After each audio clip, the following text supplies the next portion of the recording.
Welcome to Small Town Justice, a podcast that exposes injustice through America's small and mid-sized communities and celebrates the heroes fighting it. Today is Tuesday, March 15th, 2022. Our next episode will air on Tuesday, March 22nd, 2022. This is a production of LegallyInsaneFilms.com. Thanks so much for joining us. You're listening to our very first season. One of the things that we do on this show is we advocate for the victims of crimes. In some cases, we ask our listeners to take their engagement in our show a little further. In the case of the first season, there were 16 victims of a cabinet con artist who left some of their homes in complete disrepair. And this case is live and happening right now. So if you're interested in how you might be able to help out, be that through sending them cabinets or other materials that can help put their houses back together, or by donating money so that we can help make them whole, visit LegallyInsaneFilms.com and scroll down to the big green thumbnail with the piggy bank on it for the Legally Insane Film Fund. If you donate $20 or more, I'll send you a copy of my latest documentary and put the proceeds right into an account that we'll use to set these victims right. It's just one way that we love giving back to the brave souls that stood up for justice and gave us their stories. With that said, I have to tell you, I love the fact that I'm relaunching the show during the month of March. As you know, March is Women's Appreciation Month, and there's no better story that I've done literally in the 20 years of releasing media that showcases such an enormous victory because of nearly an all-female cast of, I'll call them warriors in the battle for justice. Most of the victims who collected evidence and took this predator down were, in fact, women. The crime investigation unit at the Better Business Bureau that first noticed the pattern of fraud was made up of women, and even the prosecutor who locked in a felony racketeering conviction as well as a 25-year prison and probation sentence was, in fact, a woman. So what better way to celebrate these female heroes than to send their message out into the world this month? Now, if you weren't around for the pre-launch where we crowd tested an awesome array of interaction with the audience and prizes, rewards, etc., you should know that this is a very interactive show. We have a Legally Insane fan club. We have a Legally Insane sleuths group. We do quizzes and prizes in every single episode. We do shout outs, and we also randomly pick a few new followers on our social media channels to access our books, films, just a ton of swag we have out there. This is all to say thank you for being a part of our audience. Find out more about all our groups and social media links in the show notes. Now, having said all that, if you don't want to take part in the voting or the quizzes or anything like that, I also make sure to let you guys know how far you can jump ahead to get right into each episode. And that being the case, if you want to skip through all this intro stuff and the quizzes and everything, go ahead right now and skip forward to about 7 minutes and 15 seconds. Okay, so for those of you still with me, this is our very first episode of the very first season of our humble show, Small Town Justice. This season is called The Cabinet Con. Just a quick FYI before we get into this episode, if you're not a member of the Legally Insane fan club, you definitely should be. In addition to getting access to documentaries, audiobooks, early access to episodes, video versions of podcasts, and of course our live streams, our club members get insider access to, case files of all of our current and upcoming cases, background checks on perps, voting rights that determine the direction of the show, and huge discounts on our merch. We may also be coordinating meetups with true crime fans in the future, so keep an ear out for that. It's also super reasonable, starting at just $3 to join, and you get a ton of swag and the members' benefits. If you can't or don't want to be a paying member of the Legally Insane team, then you should join the Legally Insane Sleuths Facebook group. Our sleuths are super involved. They help us with everything from solving cases to finding new ones that are out there that we need to talk about. They take part in the live streams and discuss cases with the production team. If you suggest a case to us and we like it enough and there's enough evidence and witnesses to talk to, we might even dedicate a full episode to that story on this show. But since I mentioned meetups, I should also let you guys know that I will personally be roaming the halls of CrimeCon 2022 in Las Vegas. No tables or booths. I'm just going to be networking with other true crime enthusiasts. If you think you're going to be there too, shoot me an email at thejusticepod, all one word, @gmail.com, and I'll set up a time to meet, maybe hand out some stickers. I'll be giving away free copies of my latest documentary, which, by the way, has won 9 awards in this year's film festival circuit, including Best Director at the True Crime Film Festival in Atlanta back in January. It's going to be a lot of fun, and I hope to see you guys there. Please note that this podcast covers some pretty dark themes, which may be inappropriate for some audiences. Listener discretion is advised, and by voluntarily continuing to consume this and all other media released by Legally Insane Films, LLC, you're agreeing to the terms and conditions outlined at legallyinsanefilms.com/privacy.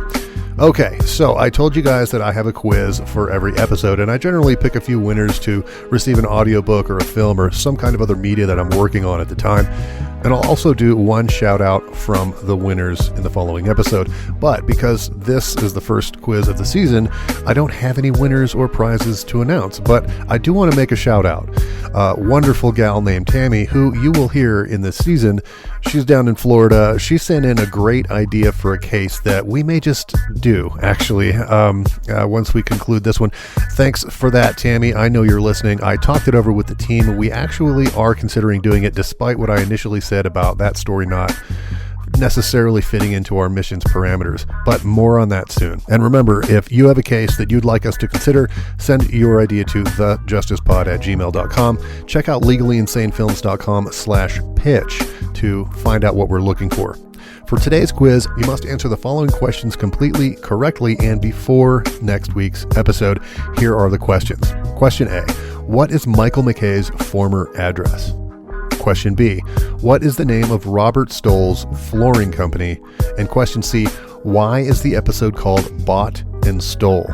I know I went through those pretty fast, but you can find these questions on my Twitter account at Kyle O'Donnell. As always, to win, you must do a couple things. First is that you should probably just follow me on Twitter if you use it. Hashtag smalltownjustice and tag us in a post. That would be very nice. The second thing is to email the correct answers to thejusticepod@gmail.com. Remember not to post your answers on Twitter. Okay, don't give them out. Don't tell everybody the answers. Just follow and tweet that hashtag so that I can get the update. You can also follow us on our Facebook Web Sleuth group. That's at Legally Insane Sleuths. It's a brand new group, so maybe you should go over there and help us fatten up the numbers. We don't. I'm not sure if we have even 100 yet. So join and be one of our earliest members. That'd be so ingratiating. And now, without further ado, I give you our premiere episode of the Cabinet Con, Bott and Stoll. On the line with me today, I've got a special guest. Deb and I are speaking with Micah from Florida about a really egregious case of fraud perpetrated by a con man with a long history of abuses in his community. And I have a personal history with the abused here, the victim in this case, and we'll go over that later. But there's when I heard about this, not only was I incensed, I was also extremely proud of how Micah absolutely destroyed this man from the community level. Grassroots success, a definition of activism on the grassroots level. So she's got a lot of congratulations going to come from me on this conversation, but it may actually extend to a couple of episodes. We'll see how it goes. It's a long and crazy story. And I'm not just talking about petty scams, right? This man had a storefront, right? Top of the line software. He educated himself in the vernacular of the trade craft, and the craft that he used to lure his victims was cabinets, interestingly enough. He even had a crew working for him that would go out and perform, missions of retribution, I'll say, against the targets that started asking those pesky questions and inquiring a little too deeply about why their money wasn't being served with the services they paid for.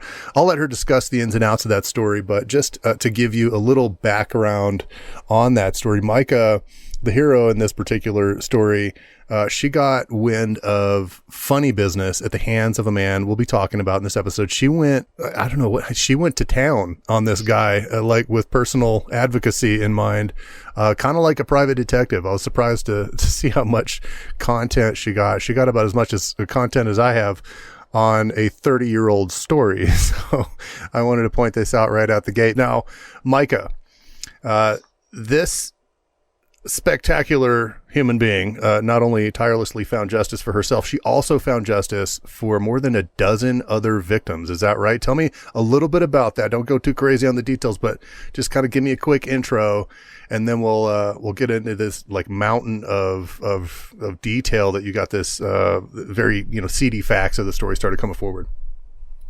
Well, excuse me. Actually, I found quite a few people that he had scammed. just by kind of doing research on the numerous businesses that he had opened, the companies that he had opened, Right. I started looking at the reviews that he had gotten under those businesses, and not everybody came forward that I had contacted, but so there are more people out there Right. that never came forward, but a couple of those people that I had contacted actually were in those lawsuits Right. at the end. So, and so what the number I have from you the last time, the first time really that we talked about this, is that 16 people were defrauded of something in excess of $80,000 in collective lost monies. Is that the case? yes. At the end, 16 people were actually in the lawsuit. 3 people already had cases against him with judgments, and I think that was why they weren't involved in the last lawsuit, or the final lawsuit. And unfortunately, 3 people had passed away that were involved in the final lawsuit as well. Oh, I didn't. That's one thing I didn't know. Yeah, Micah didn't just dig up dirt on these guys. She excavated. I don't know what other word to use for it. I mean, she went into this dude's past like you don't. I'm just gonna describe Micah for you. She's a staunch redhead with with That's all you need to say. don't f- with me written all over her. Right? I'm pretty sure she wanted to date my brother when we were in high school, and my brother was scared of her. That's how. I think he's still scared. I think he's still scared of me. Yeah, he might be. Oh yeah. All right, so this is all insanely exciting because we not only have the entire story sitting in front of us, we also have a conviction, right? We have a future indictment, and we even have restoration for the victims. I mean, this is what you call a slam dunk in the lawyering world. So we're really going to get, we have a lot of freedom to go into this because we don't need to say this guy allegedly did this or we think he did that. The dude was found guilty and he admitted it. So we can go to town on this guy and be real honest. We got a lot of freedom to get knee deep into this case. I'm really excited. Let's have it. Go ahead and throw down on that story. What happened first that got you involved in this thing? All right. So, so I started a new relationship in December of 2019. So my boyfriend, he had bought a new house, and the kitchen was not wonderful, and he was wanting to redo his kitchen. So in January 2019, we started calling around, and it was on a Sunday, and which was a bad idea anyway to call people on a Sunday, but the only business who answered their phone was a business called Discount Cabinets, and a man named Robert Stoll, Stoll, which is an interesting last name. It is. It's a coincidentally wonderful. That's what you call a happy accident in the film industry. Exactly. Robert Stoll. All you have to do is say Robert Stoll, and that locks it in. Exactly. It should have been a red flag right there. But yeah, there were lots of red flags. So anyway, it was the only one who answered their phone. And he actually said that he would meet us the next day. So we went to his office, and he had a storefront, had the name of the business on a sign out, big sign. We went in. He had cabinets inside, different types of cabinets. He had books with samples of different options, I guess. I'm sorry? Different layouts, different options. Styles. Yes, finishes. I'm sorry, finishes. Yeah. Okay. He had a desk, had a computer. We sat down. We discussed what we were thinking. We had pictures of the kitchen, and so he said that that would be definitely doable, and he was a yes man. Everything that we wanted was possible. He agreed to meet us at the house and go over all of our ideas. And he was very he wanted to make sure that we knew that people in town didn't think very highly of him because he could beat their prices, in town. That he was a small company. Yeah, I'm sure that's why they don't like him. He's competitive. Yeah, sure. Yeah, he was a small company. He did most of the work himself. He had, his relatives. He had a small crew. They all did the work, and so he could beat most everybody's prices. And he made sure that he told us at least twice that a lot of businesses, they didn't like him in town because of that. And so that was a little odd to me that he mentioned that more than once. Well, as far as I'm concerned, if somebody told me that, I'd start calling around to the other businesses. Yeah. I'd be like, right. So tell me what the real story is here. If he actually insinuated that into the conversation well before anybody even asked about it, you gotta know there's something fishy, right? Yeah, that was definitely fishy. But knowing what I know now, and I'll get into this later, but even if I had called around, probably wouldn't have gotten a good answer because there are so many people involved. Micah, I have was he a local guy? Yes. So he lived in this community for years? Yes, and he has family that are all involved in the same kinds of business. So I would have run into them, probably. So it's genetic. Well, okay. So, and I'm going to do a little spoiler alert here. Tell me, if I've got this right, you told me he ended up, after all this went down, and one of the things he does is he jumps, he'll evacuate, abandon a storefront once he's got a certain amount of money. I'll detail a little bit of what I found out, but he also moves, doesn't he? And where did he move in the middle of this? Yeah.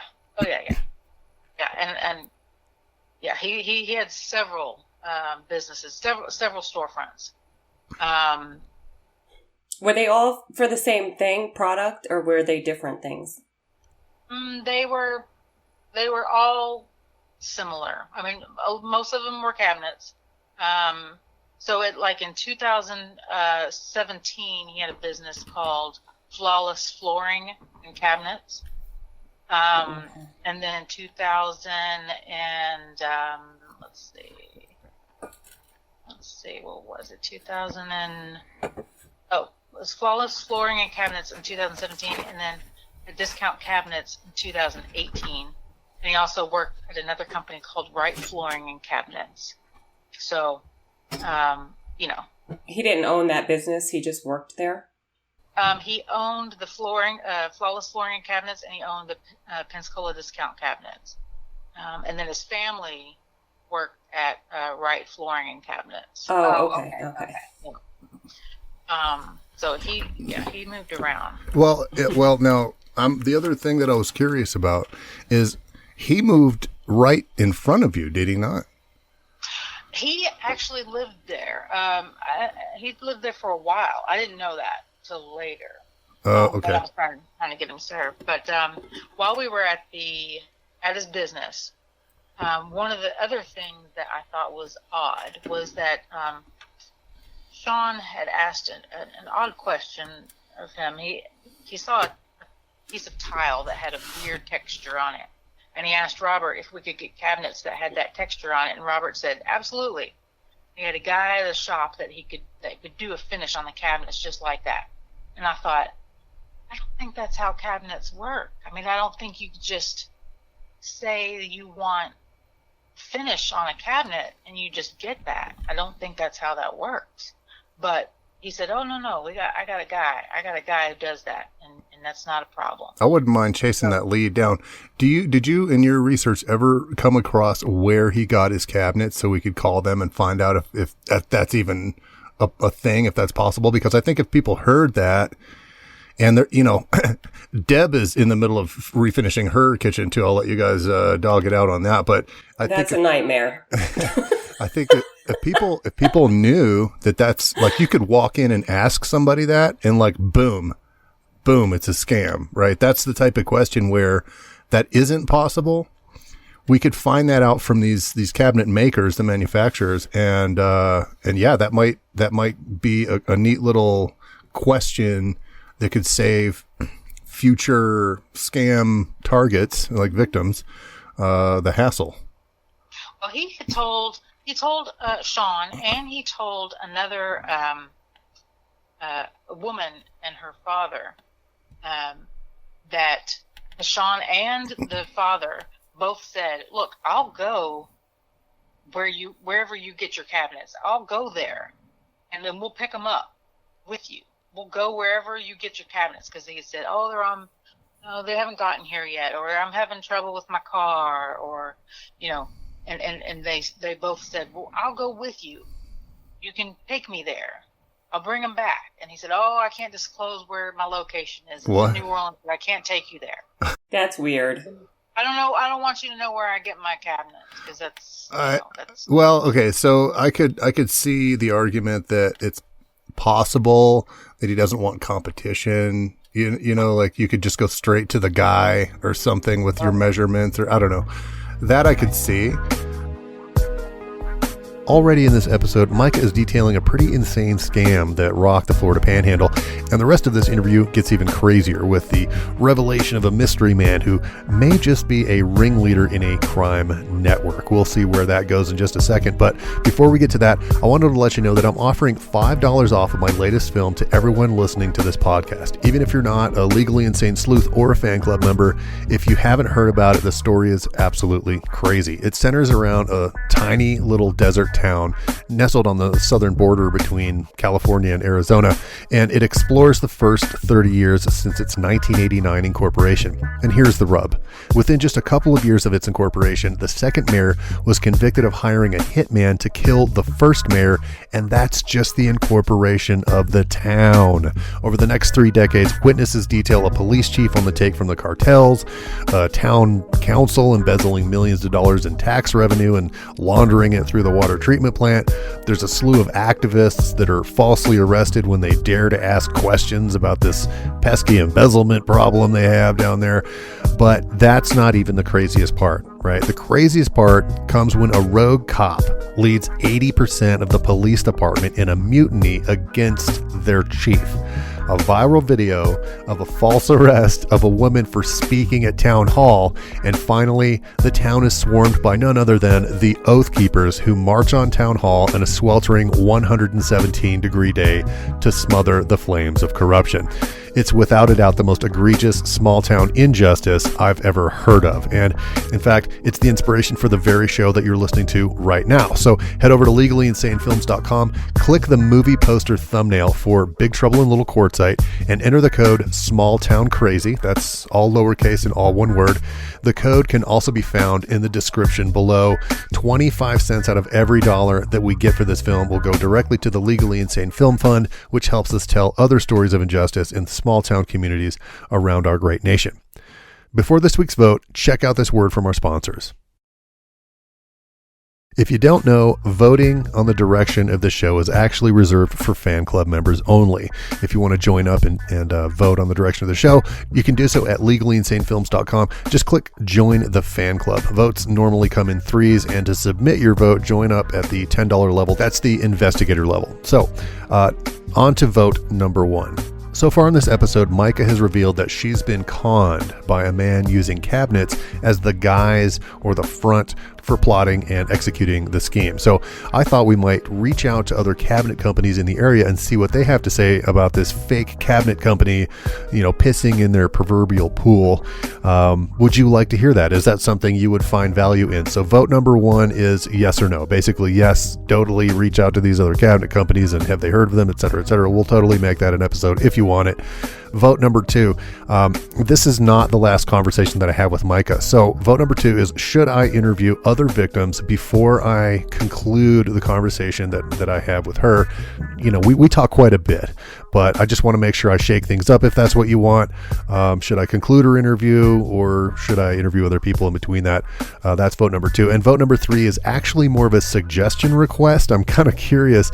If you're an investigator level fan club member, let me know what I should ask to my upcoming interviewees I'll be talking to the lovely gal who prosecuted this case. Her name is Hannah Nowak, and her supervisor Tom Wilson at the Escambia County Prosecutor's Office. They did a phenomenal job on this case. Tell me what you want me to ask them. I will totally ask them for you. Again, you'll find this week's vote on my Twitter account at Kyle O'Donnell. My name is spelled funny, so check the show notes on the spelling of that. Last thing before I get back to the show, check out our past live streams by joining our Facebook sleuth group at Legally Insane Sleuths, and that's sleuths with an S at the end. Now, back to the show. So the other thing I wanted to get back to was this guy. You walk in and he's got a good storefront. He's got the software. He's got examples of everything. Tell me you guys sit down. What money changes hands? How do they negotiate that first part of that to really hook you? What went down there? So after that, Robert comes to the house. He takes measurements. He brings the samples to the house, and we set them up, and he lines them up across the up against our kitchen. Yeah. And so we can look and see what they're going to look like. And he says he's going to draw up a computer image of what the kitchen's going to look like. With an island that you can walk completely around. That's what we wanted. So he even said, we can knock out this wall. We can take out this pantry here. Thank goodness we didn't do that part. But he said we were gonna wreck this kitchen, but we didn't even do all that stuff. But he said, we can take out this pantry to give you a lot more room. Can do a lot of stuff here because you need a lot more room to walk around if you want an island. So on January 11th, we met again at his business, and he had a computer rendering of the kitchen, which was pretty impressive. And that's why I was like, this guy's like the real deal. He's got, he really did this thing. And it was his kitchen. And he drew it up, and it was nice. And he even, had nice colors and stuff on it. And so Sean put down a deposit of $6,400 for the materials to move forward. And then that's where the transaction happened. He said he couldn't take a credit card. He'd either do check or I think a money order or cash. He would either do one of those three things, but he couldn't do credit card. So this $6,400 was just for the material. It wasn't like 50% of the bill. It was just for the material. Yes, it was a deposit. Yes, but it was for the materials and to move. So the overall job would have cost how much? What was his quote? That's a good question. They never got that far, so it never became an issue. Well, I'm just wondering, because $6,400 is a nice chunk of money, and if he's not going to take a credit card, I'm thinking, how much was the estimate? How much money does he want in cash? I'll tell you. I have an invoice here. Because that's pretty much what you're doing. You're just giving him cash. You won't take a credit card. Well, I've gone through so Micah sent me something like, what was it? Almost 200 documents, some of which were several pages long, that sort of flowed out of this thing. Probably only half of those were the original scam. And by original, I mean, there's actually layers to this that we'll get into later. But, everything from Better Business Bureau complaints by the dozens, paperwork that came from court, images from surveillance, like all this stuff. It appears to me that the scam starts off with the deposit really should be kind of like the last stop for a lot of these guys. They take the deposit, and really, even if it's a low deposit, I as far as I can glean from this, they kind of wait till they have a certain number of clients on backlog before it then becomes like a felonious lawsuit. right? Then they're actually doing jail time. So they'll pick up and move. And I think they're kind of counting on, and this is the part where it comes into civil rights and really taps into the courts. It's actually more difficult and more expensive for the victims to chase down these guys in a lawsuit once they've moved because of the hurdles, because of the fees, because of, you're on your own for this stuff. And then even if you win, you got to chase these guys down. Like it's up to you. Like you get a judgment. The court isn't going to just like take money from them, right? Like you got to actually go hunt these guys down. So, yeah. So Micah was actually going to be, it was $8,490. Wow. So you guys probably paid like 80% of that. Right. So you paid most of it. Yeah, he got most of it. Okay. Wow. And did you have a number? Like, did you have any idea how much cabinets were going to cost? Like, did you get a couple estimates or talk to friends or anything like that? No.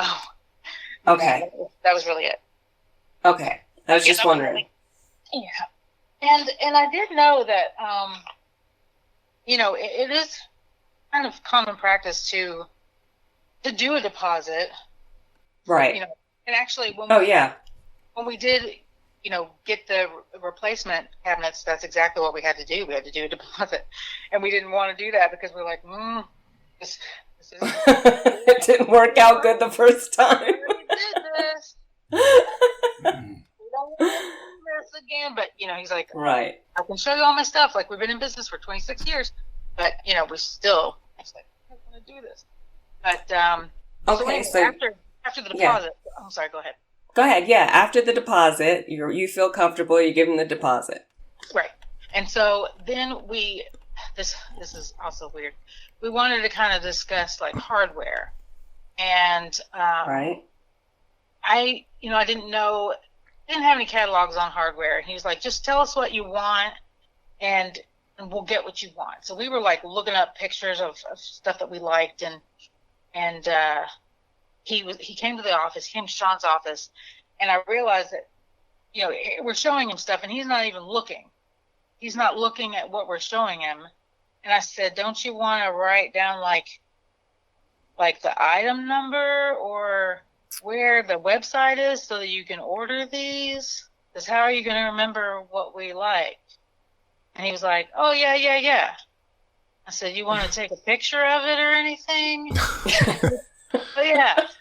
So then he was like, and then I was like, okay, I don't think we're going to get what we want because he's not paying attention at all, So that was I love the fact that when you break it down to like the guy, right? The scam seems pretty solid. I mean, I've got a pretty good assessment of what that is. I've talked about that pre episode, but it comes down to the guy, right? He's gotten away with it for so long that he's just like, oh yeah, I got it.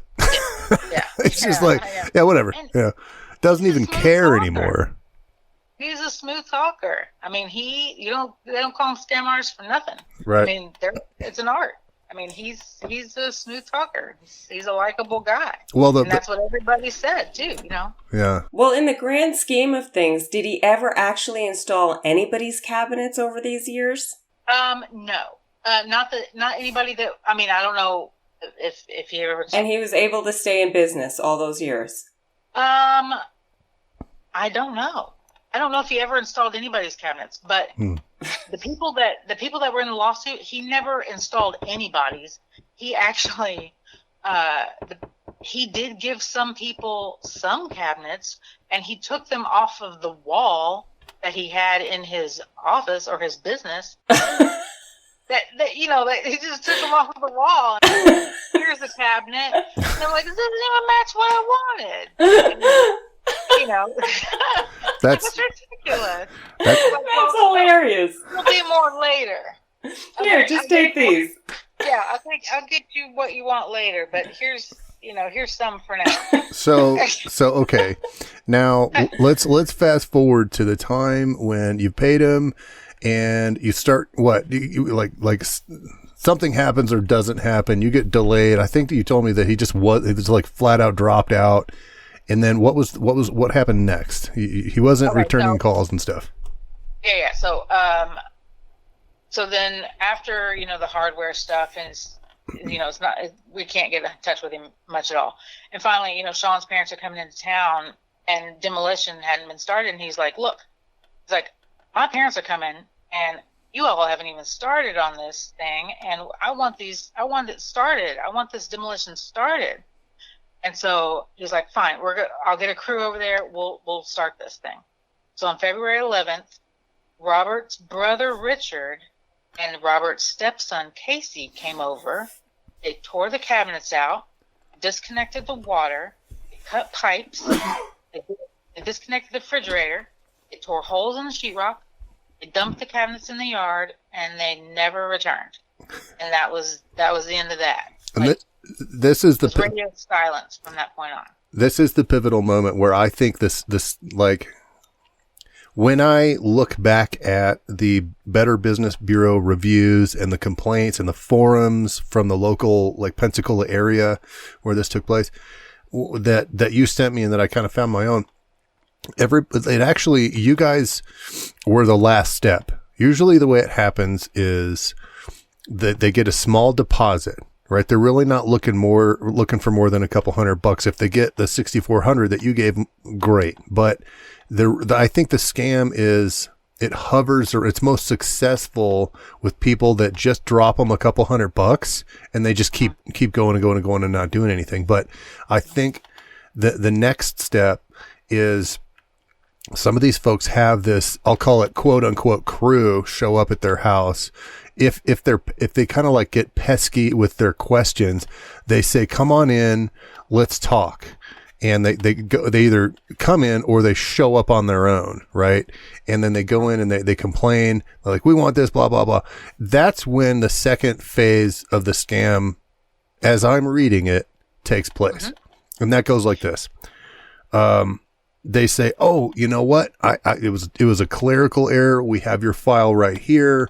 We meant to call you. There was some issue in shipping. We have them. They're ready to go. All we need is this much money to actually pay the guys to bring the cabinets, and then we'll head over there and do it.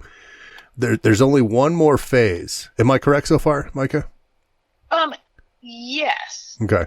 But to me, it almost looked like the more you bothered him, the last step is to render you with no cabinets, no kitchen, boom. No nothing. Yeah, that's phase 3. That's what I was going to say. I'm like, you guys moved, but he got that money from you, so he didn't need to go through those other steps. That's the third step.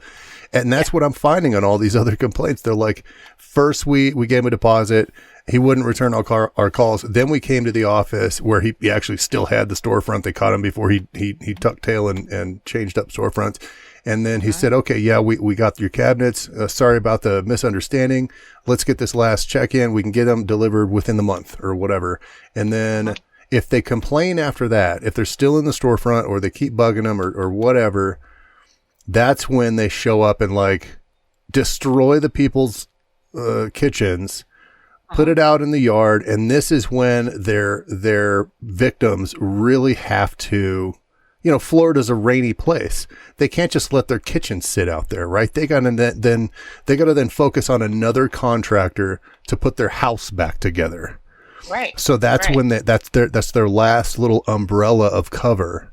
And I think they get a few of those big whales, right? Something over $5,000 that actually does mean prison time. They get a few of those, and then that's when they close out their storefront and they go somewhere else. Uh-huh. Well, I'm surprised he even spent the time to come over and actually tear it up. Well, that's just it, right? That's the part of the security, right? Isn't that right? But also it's like revenge or that's the deviant part to it. Yeah. Keep asking questions. See what happens next. Right. And he actually told, so there's a lady and her father, he told her, he said, if you don't leave me alone, if you don't stop calling me, he said, you'll never see another cabinet. Because that's the one he tore off the wall and said, here's a cabinet. He said, said, you'll never see another cabinet. And he said, and I'll never see a day in jail. Wow. That's what he told him. Really? That's bold. Yep. He opened up the door and he said, like, get out of my store. And that was that for them. And okay, so they come in and they tear up your kitchen. yes. And you're waiting how long before you hear from him again? Oh, we never hear from him again. So that's when I was like, you know what? After no one came back to clean anything up and his parents were, going to be coming. And I got this sinking feeling like they're not coming back. And that's when I started looking up reviews and stuff, which I should have, of course, done before. But, before then, he was responding, He was just stringing us along. But after that, I thought, oh, no, he's not coming back. That's when I started looking up stuff. And I was like, oh, no, this is bad. And that's when I found the flawless flooring cabinets. That's when I found the right flooring cabinets. And that's when I found all the reviews. And his name was in all of them. And just to clarify what you're talking about here, for those who don't know what he was in means, this man had LLCs. His name was, he was the owner of several LLCs, all cabinet companies, all flooring companies, or something like that, where similar scams could be launched. And clearly he'd been doing this for who knows how long. yes. You guys weren't the first. You certainly weren't the last, because, you had a class action against this guy that ended up giving him not federal, but state prison time. Right. Yeah. And what was so confusing was that he actually did have good reviews. And that's what made me start really looking, because I thought, who are these good reviews? Who are these people? Yeah. And so I started looking up these names that are the good reviews. And I went on his Facebook page and I typed in the names of the people that had written the good reviews. And lo and behold, these people are relatives, or these people are workers of his, that had worked for him, or they're his brother, or they're his wife's stepson, or they're all people that he knew. I'm sorry. If you're not creative enough to just make a bunch of fake accounts somewhere with a bunch of fake Facebooks, I mean, they're free, and all they have to do all you're required to do to start a Facebook account is have an email address, and all you're required to have an email address is have an internet connection. So, I mean, like, if you can't figure out how to make a fake, review, I'm sorry, you're just not doing it right. Oh, and speaking of that, so first of all, before I say this, I'm not judging people in trailer parks, right? Like my latest documentary is of a town where probably 95 to above percent of the town is in trailer parks. But if I'm going to pass judgment on this guy, right? The pictures, Micah, that you sent me of this guy's trailer, I mean, the dude's got like the side of his walls on this trailer are falling apart. He's got like, yeah. He lives in a rundown trailer. Yeah, he got $6,500, and he lives in a rundown trailer. Well, so that leads me to the conclusion that if this guy really is running a successful con, I mean, maybe he's got a gambling problem, maybe he's got a drug problem, I don't know, but like, you'd think if he was running a con that long, he'd be living in better facilities. Every single car he's got. Yeah, you should have a house on a lake. Yeah. Right. For like $6,500 a pop. Right. I mean, not to, jab what you guys got for, but I mean, this guy's driving he's got this Camaro, but the front end of it's been replaced because he, I don't know, drove drunk into a tree. He's got this Suburban with a friggin' bullet hole in it. I mean, he's 43. Oh, he's in his 40s. Okay, so he's kind of young. Yeah. Well, he's my age. He was born same year as me. Oh. Okay. And that actually kind of hits home. I'm thinking, what would my life be if I was just some con artist that, I mean, they clearly, I mean, so obviously dedicated so much time to making this look like something legit. They probably spent more time making it look legit than just making it legit. I know. So, I mean, you don't have to work that hard to make it legit. All you have to do is deliver cabinets and put them in somebody's house. I mean, like, really what I'm sure there's some math involved. I'm sure like there's a couple of, I don't know, a couple of sweaty hours here and there, but he could read a tape measure and, tell me that that's a load bearing wall. right. And I wouldn't know if it was. And that's probably about it. I mean, he sounded like he knew what he was talking about, but he's been doing this a long time. So This guy's Facebook picture that you sent me with him, like him staring deviantly at his wife's face, like yeah. Oh my god! Oh, I'm gonna have to see that. I'm gonna have to see that. So nice. He looks so nice. Yeah. So it looks so creepy. So after we figured out that this was bad news, we drove by Robert's business and we looked inside. It's emptied out, and there were people that were coming into the parking lot. They're looking in the window, and no one's there. And so I write a note on the door that said, "Robert Stoll is a fraud. Do not do business with him." And the next day, I drove by there again because I have nothing better to do than do this. And Stop this guy. And I drive by there again, and the note is gone. So I know that he was there. Or somebody from his family. What's that time span from the time like he came and pulled out everything till the time that you got to the store and everything was gone? Like, what are we talking? A week or two? It was probably 2 weeks max. How much you want to bet he was in the storefront when everybody was out there, like hunkering down behind a desk, like in the middle of moving his shit out of there? In one of the cabinets, he was hiding.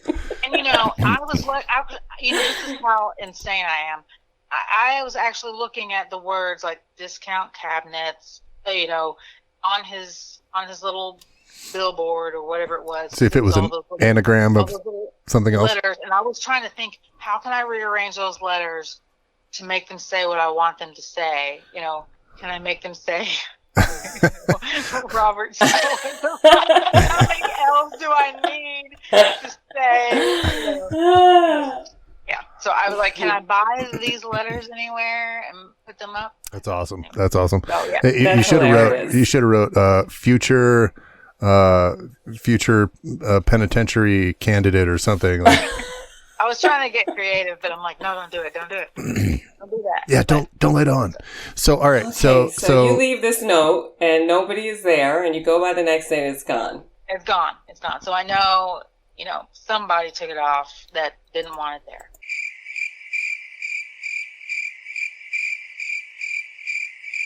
Like now it's June, and I'm still looking for, figure out where he's gone. Can't find him. He's just gone.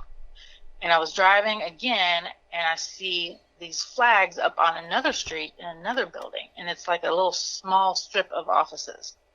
And it had a sign on the door, so I pulled up in the parking lot to check it out, and it was an eviction notice. But it still said cabinets, these little flags. It was eviction notice. And this lady came out of the office at the end of the building. She said, if you're looking for him, he's gone. She said, everyone else is looking for him too. And I said, do you mind if I come in and talk? And she said, no, come on in. And she said her name was Renee. And as she was talking, and I'm telling her about Robert, she said, no. She said, this guy's name's not Robert. She said his name is Michael. While we may have reached the end of this episode, the next one reveals quite a lot about Micah's conundrum. Based on what I get back from your votes, if you guys vote to go with, to conclude Micah's interview, here is a snippet from that.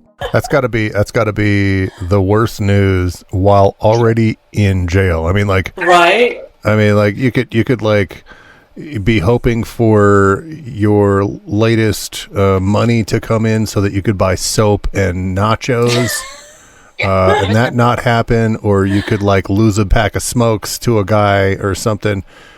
Getting served while in jail, that's just like the icing on the cake. You're like, yeah. I love love it. I was so happy. That was my favorite part of the whole thing. Yeah, that episode is good, clean fun right there. You'll want to stick around for that episode, which I'm calling Micah's Marauder.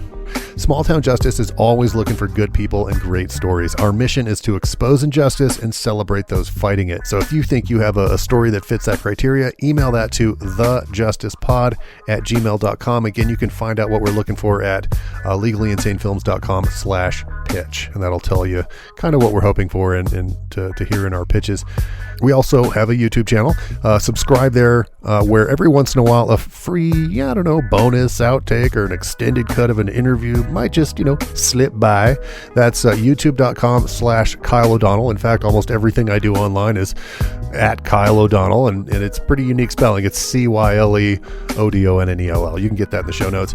This might seem a bit redundant since this is kind of an audio-only podcast, but if you have a friend that's hearing impaired and you think that they would enjoy this podcast, you can also watch these episodes on YouTube and turn on the closed captions.